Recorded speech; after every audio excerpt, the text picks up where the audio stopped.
তোমরা সবাই তো জানোই আরুর মিমি এসছে। মিমি এসছে অনেক দিন, এবার যেন চলেও যাবে। কিন্তু এমনই হলো, মিমি যেই আসলো অমনি আরুও অসুস্থ হয়ে গেল আর আমিও অসুস্থ হয়ে গেলাম।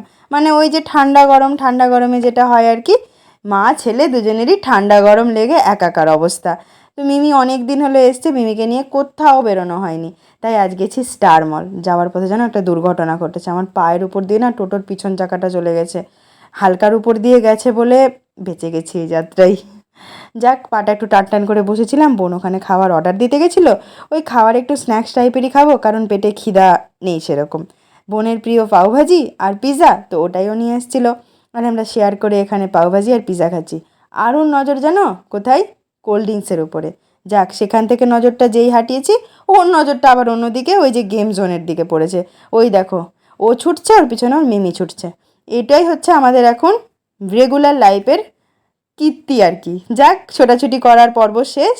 এসেছিলাম, আসার পথে আমাদের ওই রাতদিয়াদের ঘরে কিছুক্ষণ বসে নিয়ে গল্পগুজব করে তারপরে ঘরে যেতে হবে। কারণ আরও লিফট না, আরও সিঁড়িতে উঠবে, ওদের একতলায় যাবে, ওটা রেগুলার কাজ।